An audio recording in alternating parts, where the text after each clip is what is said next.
Bannayuganda bafuuse bazibu nnyo okukampeyiningiramu era bannabyabufuzi balina obuzibu balowooza nti abantu bakyali ku peegi y'emu kwe baabaleka oba kwe babadde nga babalimbiralimbira ebbanga lyonna. Kakati ebibuuzo bye babuuza bannabyabufuzi abeesimbyewo muganda wange binneewuunyisizza era si byangu. Mugisha Muntu bamusiiyisa ekibuuzo, Sseggolanya ne bamusiiyika ekibuuzo, naye nga bw'okivungisamu bw'oti muganda wange, ndowooza tusooke ne Mugisha Muntu tulabe engeri gy'addamu ekibuuzo naki kye bamubuuzizza. Nziba ngenda genda mu nsiko nokkiriziganya naye era ne mugenda mu nsiko ne mukwata eggwanga. Yesebo Sikakwata kyawo. Yesebo ebirowoozo byaffe ne bifaanagana. Sakkiriza muye ng'omuntu. Yesebo Yogera nga bifaanagana n'ebinali njogera era nali ndowooza. Weebale nnyo. Okusinziira ku bye tulaba ebigenda mu maaso mu kampeyini ezigenda mu maaso, waliwo obubonero obulaga nti akalulu tekali free and fair. Mwami Muntu bwe mwali ne Mwami Museveni mwakkaanyiza wamu nti bwe banaaba bamugenda genda mu nsiko, kiki ky'otusuubiza ng'akalulu tekali free and fair.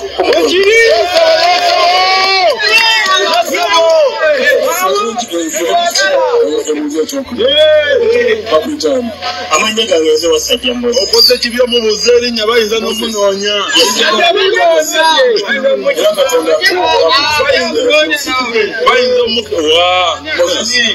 Katonda tuwa obulamu tusigale ku nsi kuno okyolaba ekyenkusuubiza abasuubiza ensiko sokiri bwe tuba nga tetunafuna ddembe enkanya nja kusigala nga ndwana. Omuntu ayinza okubuuza ekibuuzo gwe weerabira nti omuntu bamubuuzizza ekibuuzo nga kizibu kasa kubuuza erinnya ly'ogwani ne bw'ali kubuulira ogenda sigala okyamujjukira nti omusajja yansiiyiika ekibuuzo kwegamba nga ensi yonna jjukira kamera zikutunuulidde oddamu ki. Kakati nno munnange ng'oggyeko akatengo Bannayuganda bo bamalirivu, njagala okubuulira bino bye twalwana so nga ate kati gwe essaawa eno obatiisa olutalo obatiisa emmundu tye bannange mwagala kuddayo mu dduka so nga ate gw'ogamba okuwa opposition obuyinza oba okuwa Kyagulanyi obuyinza waakiri muddayo mu nsiko, waakiri mutta abantu, waakiri muyiwa amagye ku street ne gakuba abantu amasasi. Kati nga bw'olaba e Tanzania kye baakoze ate nga n'amagye ge Uganda gaagendayo. Kakati ekyo kyewuunyisa nti gwe abantu obatiisa olutalo so nga ate gwe oli mwetegefu kubatta naye nga towaddeyo buyinza. Kati ekibuuzo ekyo muganda wange kyongera okulaga nti kiki abantu kitegeeza nti abantu baagala ebintu bibiri, baagala buyinza kukyuka oba si kyekyo. Kale nabo beetegefu okukwata jeeke, beetegefu kati baagala omuntu ali determined. Kyekibuuzo kye basiiyise Mugisha Muntu. Ekirungi nti Mugisha Muntu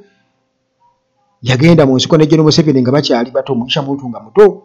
naddala, Mugisha Muntu nga muto ku General Museveni. Kati ku myaka egyo emito n'abavubuka kati gye baliko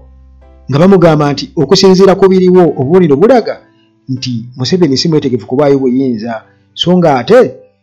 1980 bwe mwamaliriza mwali mu campaign Museveni n'agamba bwe bamubba akalulu agenda mu nsiko ne mumuwagira era nga mulaba kisaanidde era nga yali akimanyi nti abantu bagenda kufa, Bannayuganda bagenda kufa, yali akimanyi bulungi nnyo. Kaakati gwe essaawa eno kiki kyozzaako singa Museveni akalulu akabba, kubanga ebiriwo byonna biraga nti akalulu tekagenda kubeera free and fair.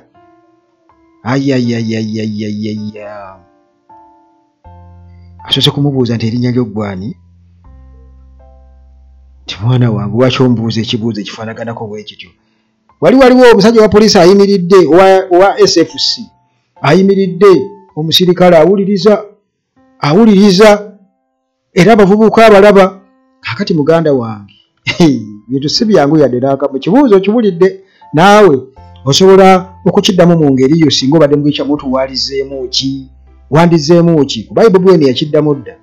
yagamba nti Museveni singa awalira jeeke gwe mukisa gutumuwadde ogusembayo ogwakalulu teri kuddamu tulimba bya demokrasiya tebiriiwo bano obuyinza bawamba buwambe ku mudumu gwa mundu era kitegeeza nabo bajala mwengeri gwa na mwenge tulukutuza misota kakati Sseggona musajja atunaye anoonya akalulu kati waliwo omukyala yamusiiyisa ekibuuzo era ekibuuzo ekyo kakirimu ebintu bingi nnyo ebi reflecting ko ebintu nga tujja twogera ku bantu baffe abo abateesa ennyo abali mu parliament abafunayo n'obutebe n'ebifo tiawe gundi waatuula mwalaba ani zaake ekyo kyamukubye ekikonde kujjawo oli tikantuule vaawo oli kankube amanya Nalongo Mbabazi nze nziramu kikakatiriza nti abantu ba wansi ffe tetumanyi by'amateeka ekintu kyetutegeera kiri kimu kikolwa n'okola ne tulaba nti okoze okola bulungi bwansi tewalaata kyagala ekyo kubanga obuyonjo nsonga nkulu nnyo naye oluvannyuma lw'okuteesa ng'abakulu bano bagambye nti ababaka bateesa oluvannyuma lw'okuteesa anavunaanyizibwa ku kulaba oba ekyo kye muteeseza kiteekeddwa mu nkola abeera mubaka oba beera ffe abantu ba wansi banga ffe tusigala tulinze kiri yayogera kino eyo point naye nga tekinakolebwako ne tusigala nga tukyebuuza so wekiba nga tekikolebwako tusigala tugamba nti omubaka ono talina kyatuyambye takirondodde okuba nga tutuuka ku kye twagala ekyo kyekyange ssebo nyanzi amakulu g'ekibuuzo ekyo nti okuteesa muteesa bannaffe mmwe abateeketeeke abafuuwa enzungu muzifuuye mu palamenti mwogedde naye bye mwogera mu palamenti eno wansi tulina kye tulabawo oba babakozesa bukozesa kutuwudiisa tulinayo abasajja baffe boogera era nammwe mwewaananga bwe mwogera emirundi n'emirundi mu palamenti naye waliwo ekikolebwa okukyusa embeera oba omuntu kyayinza okugamba omuntu wa wansi nti ddala mu butuufu omusajja ono bwe yayogera bw'ati kino kyabaawo oba jjasi tugenda kubeeraawo yo NRM ng'ekanya kuyinjuwaza ababaka mu palamenti abeebaka n'abafuluuta bonna n'abalina kye bateesa naye ng'ate bye baagala bye biyitamu kiba kitegeeza ki kiba kitegeeza ebintu birina okukyuka tulina okubikkula peegi tetugenda ku eyo chapter nitugiggalawo ey'abannaffe abo abafuuwa enzungu abateesateesa ennyo kubanga neobaba tebateesa abantu mu palamenti waliwo gavumenti zibadde kuwano kati nga gavumenti ya Amin nti sisuubira nti waliwo okuteesa okw'amaanyi ennyo okulyawo ku mulembe gwa Amin naye ate ebyakolebwa ebyazimbibwa byazimbibwa ebyagulibwa byagulibwa Uganda teyasigaza bbanja nali muntu nno Amin aveeko nti agirekedde amabanja Amin teyeegaggawazaako teyaleta baaluganda lw'okubayiwa mu gavumenti n'ab'eggwanga ly'abakwakwa tebaaliyo mu gavumenti naye ffe tuli awo tulina bannaffe abateesa kumbe oliye ab'eŋŋanda n'ab'emikwano abantu be beyajja nabo abaaka bano nga bali mu kugaziya dynasty bingi nnyo ebiri mu nsonga eyo eya dynasty era ndowooza guyinza okuba musomo mulambo okujja okulambulula dynasty kyeki era abasajja batuusibwa mu kuzimba dynasty yaabwe naye nga bannaffe gye bali era bo boogera enzungu era batugamba nti bo be basobola okwogera mu palamenti ensi n'ekankana naye ensi mu kukankana kwayo waliwo ebiva maama oyo abuuzizza ekibuuzo teyasoma nnyo sisuubira nti yasoma omukyalo oyo ekiri awo ayinza okuba yasomako naye si oli bali ba elites okitegeera ate Dr. Kizza Besigye yatuyogerako ku ba elites abo era luno nja kunoonya eddoboozi lye ng'ayogera yagamba nti kizibu teri bantu yagamba teriyo bantu bakibogwi ng'abantu abeefuula abaasoma abo be basinze okuzza eggwanga lino emabega kubanga baagala nnyo ebitiibwa mu masuutisuuti gaabwe ago mu woofiisi omwo baagala bakonera mu kyobula labanga batuuka okubagoba ku mirimu okubaleeta yalinga nga talina kyalina kubanga bamanyiira ebyo okitegeera